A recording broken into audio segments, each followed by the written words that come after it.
target dito sa side ng mga player natin all the way from slap 5. I don't know, pero one player, 𝚃𝙸𝙼𝙴, has been knocked down. And another one bites the dust dito sa side ng mga player natin from slap 14. 3 men na lang yung mga player natin dito. But what we can say is 2 players gameplay na lang because of the one player from our slap 14, 𝚃𝙸𝙼, has been knocked down.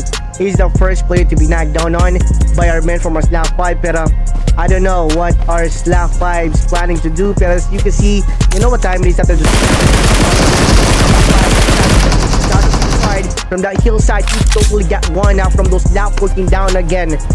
Alright, we have 𝚃𝙸𝙼 has been knocked down. 𝚃𝙸𝙼 has been recovered. Mavi, no choice, maybe yung mga player natin dito to push or maybe for him to be able to save their asses out from those clutches. Slap 5 natin. The AKM out from those slap 5s na for him to be able to maybe get a hold of that. From that hillside, he totally got one out from those slap 14 down again. Alright, we have 𝚃𝙸𝙼 has been knocked down. 𝚃𝙸𝙼 has been recovered. Mavi, no choice, maybe yung mga player natin dito to push or maybe for him to be able to save their asses out from those clutches. Slap 5 natin. The AKM out from those slap 5s natin. Alright, I don't know, maybe slap 14 natin dito are now handling those slap 5, or maybe slap 5 are handling our men from slap 14. Vice versa, 2-on-2 situation with this one player from slap 14 snitching those whereabouts ng mga player natin dito from our slap 5. I don't know, advance fight again, coming from the right side, the left side, and mga slap 5 natin dito. 1-1 situation, they should knock down last and from our slap 14 and slap 5 standing. And yeah,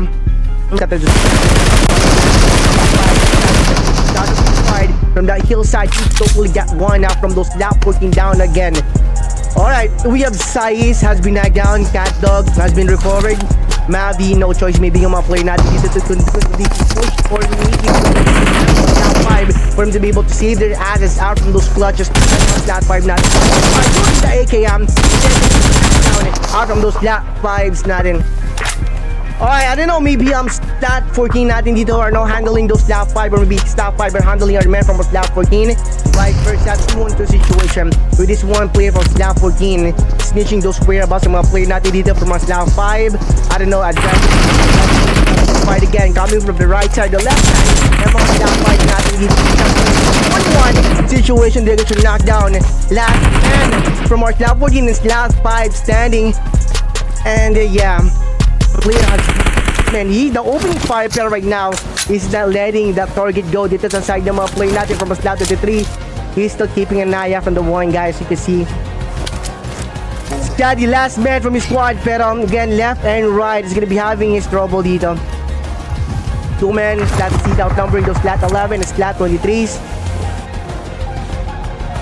By having themselves intact, of course, if somehow slap 11 is gonna be getting their knockdown now from those slats. There's no way you're having the one player recovered pa rin. Bring around the rosies, splitting up na rin yung mga statistics natin dito for them to be able to cover the ground out from those spots. Pero being spotted by this one player.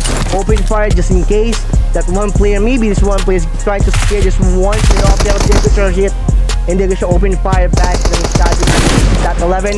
1v1 first target. Yep, that's one player.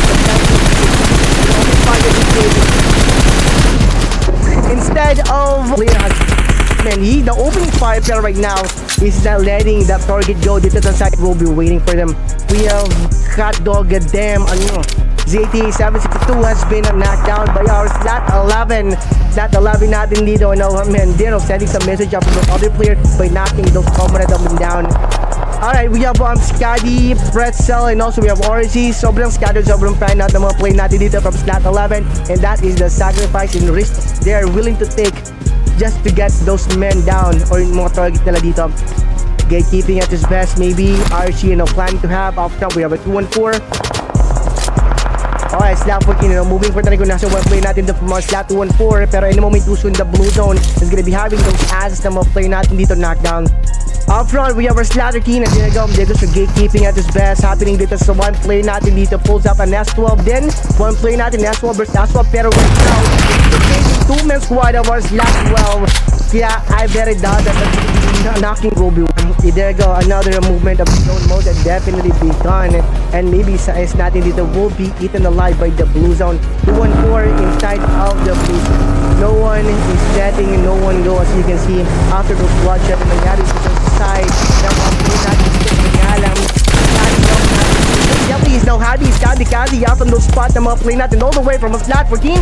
Last man standing sa isolated na gumagalaw, but because of the blue zone damage that he is now receiving, a lot of confusing moment and no happening dito sa one play natin dito now being confused.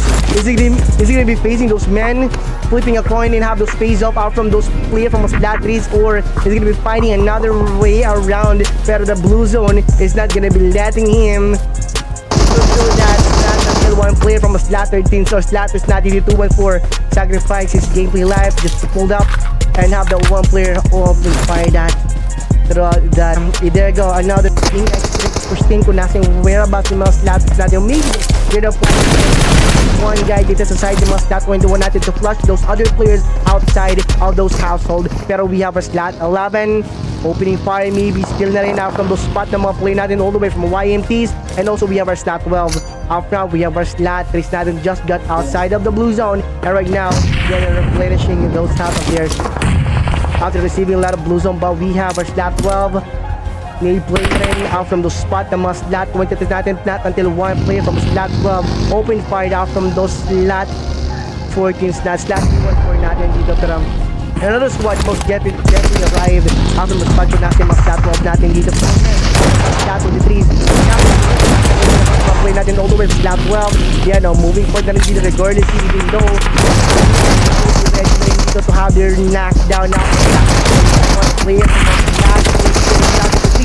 because of the smoke pop na ginawa ng mga player natin dito, maybe perhaps the mga slot twist natin dito, he is now using the smoke to hide himself na rin dito sa side ng mga player natin from a slot 3s and slot 3s. Ano, being perimeter ng mga player natin from a slot 11, slot 4, and our men from a slot 3s. I'm sorry. Opening fire, Nate throwing at his best, hoping that he can blow his opponents out mid the ring. Slam dunk, maybe perhaps. Pero any moment to slot 11 storming the location kung saan nagkakamera na 1v1. Yung mga slot 23 sa slot 3. Opening fire right now. Slot 23 is red natin dito, replacing that one player from 2-4 out of that location kung saan nagkakamera na moving forward. Yung mga slot 11 natin dito, he definitely got himself ambushed by man from a slot 11. Right now, it's time for that 2-1-4 situation. But because of the blue zone movement, our man from our slot 4 is moment right now. Every player from slot 11 perimeter the mga play natin from our slot 11, slot 4, and our men from our slot 3s. I'm sorry. Opening fire, Nate throwing at his best, hoping that he can blow his opponents out mid the ring. Slam dunk, maybe perhaps. Pero any moment to slot 11 storming the location kung saan nagkakamera na 1v1. Yung mga slot 23 sa slot 3. Opening fire right now. Slot 23 is red natin dito, replacing that one player from 2-4 out of that location kung saan nagkakamera na rin na moving forward. Yung mga slot 11 natin dito, he definitely got himself ambushed by man from a slot 11. Right now, it's time for the 2-1-4 situation. But because of the blue zone movement, our man from our slot 4 moment right now, every player from slot 11 and now opening fire throughout the area kung nasa na rin yung vehicle ng mga slot 4. Slot 11 is going to be taking the winner chicken dinner here in the second game. We have our slot 20s, Quick and West case natin. Another one from our officer has been knocked down by those men from our from our scene. I'm sorry. Nagdating yung child kasi almost a month, you know what I'm saying? Slot 18, officer, slot 12, sacrifices must be made. Aaron has been knocked down. You know what time it is now after the knockdown known as 50, slot 18, and swarming the location kung nasaan yung one play natin from our slot 12 who got knocked down. And Aaron from our officer, slot 12, sacrifices gameplay left just to have the one player recovered. Man, he's not even bailing out. He's gonna be recovering his comrade, as you can see. But one player from slot 18 are now pushing those men from a slot 12 away, so that those other players from a slot 18 will be having their last blow off from those knocked and one let it side na mga play natin away from our slot 12, and shot has been fired. Now natin has been knocked down at the same time, and all of them has been eradicated of our slot. Execution na rin from the target of them. mga player natin. Always slot elevate for men. Up front, we have our slot W to slot 20s. Double check. Fire one player ng Fox slacking.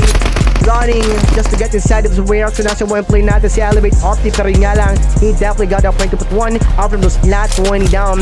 Pero as you can see, no one is bailing out after the night. Ano ng mga play natin all over the slot 7. Everyone is moving for the fire, losing that ace.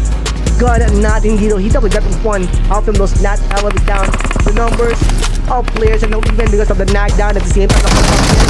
Elevate out of those last 20s and last man from our slot 20s working their way rin on top yung mga play natin kung nasa way about to play natin all the way from Elevate, and there goes annihilation dito sa side ng mga Elevate natin. Pero what a sacrifice does slot 20 most definitely gave for them to be able to win or to win the foreign first situation against our meltdown. They're waiting for the small players. Yung Cap will be having his wrong turn here on the spot kung nasaan ngayon yung mga slot out back and be surprised, and then there's a 𝚃𝙸𝙼𝙴, 2 birds with 1 stone. As you can see, he definitely got those 2 knockdown, just waving out from those slot 11. Slot 11 sliding with the 1 player from the top 10 by grabbing those vulnerable spots.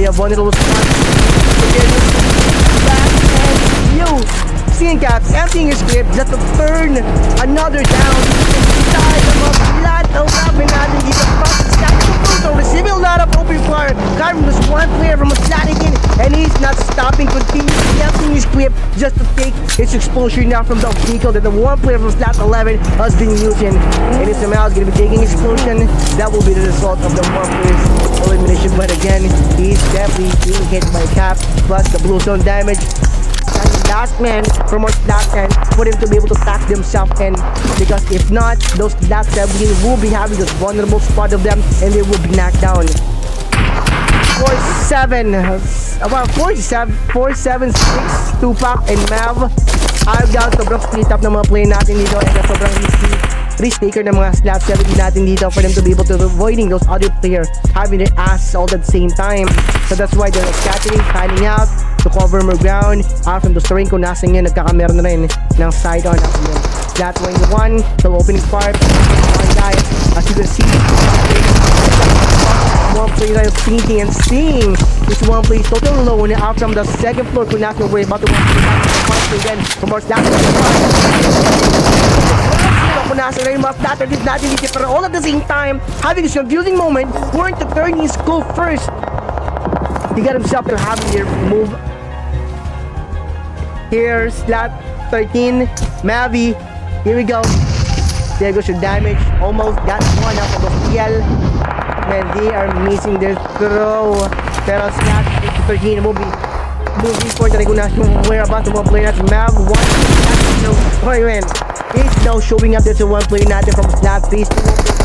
Pero he's missing his window for total squad wipe of total knockdown dito sa side ng mga skins natin.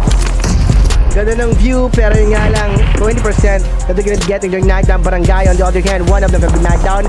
Barurot natin dito is now crawling na rin dito for him to be able to recover. Right now, Barurot are now giving away those perimeter, those spots ng mga skins natin dito. So that Supremo will be having his decent view, visual awareness kung nasan yung start dito, finishing the end before he got himself recovered. Maybe yung plan out ng mga slap wipe natin. Smoke and pop up, definitely pops out from the smoke to have from our slap 4. Can they pull this one off by eradicating one, maybe perhaps ng mga player natin all the way from slot 18 or slot 18 here in the third game. Moving forward, 𝚃𝙸𝙼𝙴 is now doing sacrificing his whole thing tonight just to take this one player's attention and spotting his 4 players so that those men from slot 18 will be having their decent visual while they're now doing their kata. Caps has been knocked down. No. Yeah, 2 players ran 70. Man, he got himself damaged. As you can see, back to back, protecting one another against our men from our slot 3s. And one player from our slot 1-4. Now being forwarded by those men from our slot 18. Hades, last man from his squad. All up na lang para kay Hades natin dito. For we will have the winner chicken dinner caps natin dito. Yeah, throwing. He definitely got himself blinded. From our slot.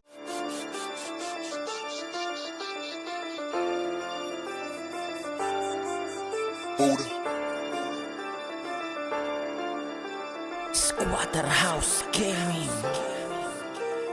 Heto na sa laban, di ka uurungan ng mga malupit sa minay sumabay. Sabay kasabit at lahat magingay. Malabuhawi pag bumakbak, sa pandinig lahat isaksak. Pag di ka tumago ako'y asintado, ito'y aprobado, ika'y sagalpak. May lalim at lawak, galawang mahusay. May tutok lumapat, galawang matibay. Lihiti munggang, kami ang patunay. May tutok sa clash, kaya ako tumibay. Sambala ka lang, yan na sigurado. Galawan na smooth, medyo agresibo. Maingat na kilos na parang plinano. Sadyang palaban, yan ang Pilipino. Solido pumanat, tapat ka sa sentro. Sabay